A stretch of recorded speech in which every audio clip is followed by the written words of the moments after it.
Hello check, hello check, hello 1 2। যখন বিধায়ক হিসেবে নির্বাচিত হয়ে এসেছেন, বিরোধী দলনেতা তখনও হননি, তিনি একটা ভাড়া গাড়িতে চলতেন এবং এই গাড়ির মালিক সম্ভবত ওনার বিধানসভা এলাকার, তার ড্রাইভারও ওই এলাকার বা ওনার পরিচিত। কিন্তু এই গাড়ি দিয়েই তিনি চলছিলেন এবং বিরোধী দলনেতা হওয়ার পরেই তিনি বলেছেন এই গাড়িটাই তিনি কিছুদিন রাখবেন বা চলবেন এই গাড়িতেই।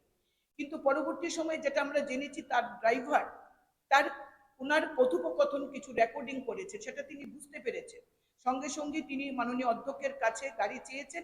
মাননীয় অধ্যক্ষ মহোদয় 24 ঘন্টার মধ্যে তাকে গাড়ি পাঠিয়েছেন, সেই গাড়িটা তিনি ফেরত দিয়েছেন। কিন্তু পরবর্তী সময় তিনি যখন জেনেছেন যে প্রাইভেট ড্রাইভার কাছে তিনি সুরক্ষিত নন, গাড়ির ভেতরে অনেক আলোচনা হয়, অনেক ফোন আমরা ধরি, সেই জায়গায় ওই সময়ে তিনি সিদ্ধান্ত নিয়েছেন সরকারি গাড়ি ব্যবহার করবেন। তখনই তাকে সঙ্গে সঙ্গে সরকারি গাড়ি ড্রাইভার সহ দেওয়া হয় এবং সেই থেকে তিনি ওই গাড়িটাই ব্যবহার করছেন। আমার জন্য একটা গাড়ি বরাদ্দ, আমি সেই গাড়িতেই চড়ছি।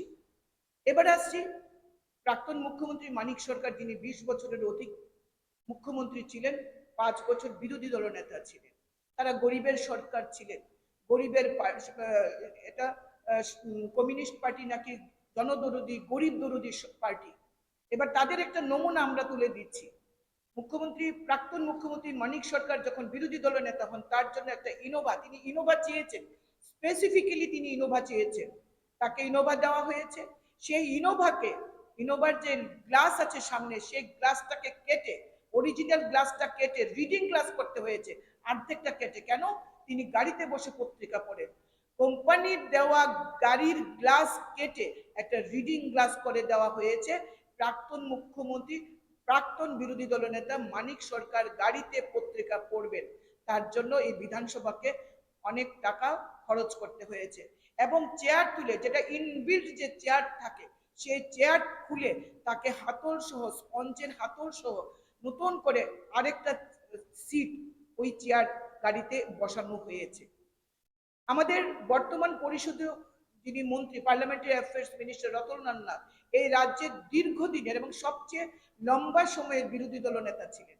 আপনারা জানেন যে সেই সময়ে যখন কমিউনিস্ট পার্টির সরকার এই রাজ্যে চলছিল, তখন বিরোধী দলকে কি চোখে তারা দেখতেন।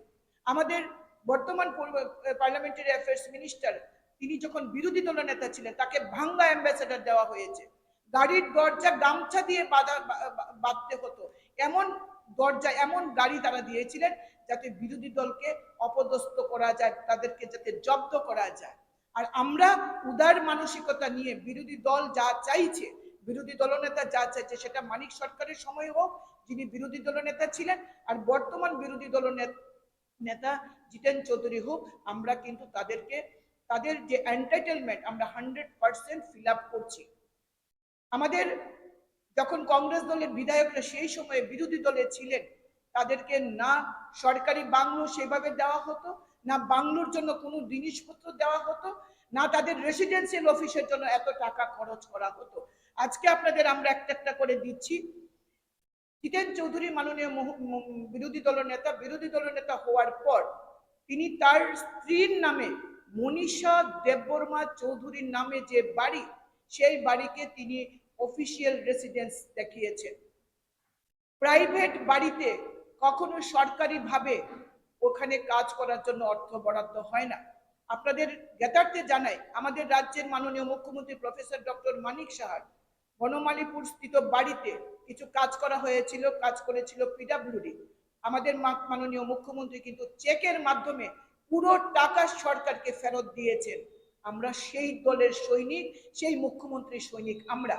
কিন্তু বিরোধী দলনেতা যারা গরিবের সরকার বলে মাঠে বাজার গরম করতেন, যারা বলতেন তারা গরিবের সরকার, গরিবের পার্টি, কমিউনিস্ট পার্টি, সেই বিরোধী দলনেতা আজকে তার প্রাইভেট বাড়ির জন্য, তার অফিসিয়াল রেসিডেন্সের জন্য 13,28,323 টাকা সম্ভবত, আমি আপনাদেরকে দিচ্ছি তথ্য দিয়ে বলছি, 13,28,305 টাকা তার বাড়ির জন্য, তার বাড়িতে রেসিডেন্সিয়াল অফিসে তিনি মেরামত করবেন। তার বাউন্ডারি ওয়াল থেকে শুরু করে সমস্ত কিছু তিনি মেরামত করবেন বলে পিডব্লিউডি যে এস্টিমেট করেছে পুরো টাকা বিধানসভার মাননীয় অধ্যক্ষ সেই টাকা ওনাকে দিয়ে দিয়েছেন, কাজ করিয়েছেন।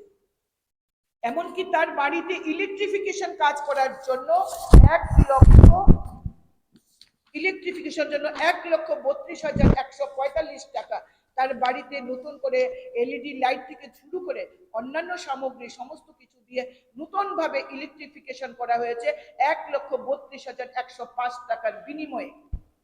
এরপরে মাত্র 20/3/2025 থেকে আজকে কত 26/3/2025, এক বছরের মধ্যে গরিবের পার্টি, গরিব দরদি মানুষ এতগুলি জিনিসপত্র বিধানসভা থেকে নিয়েছেন।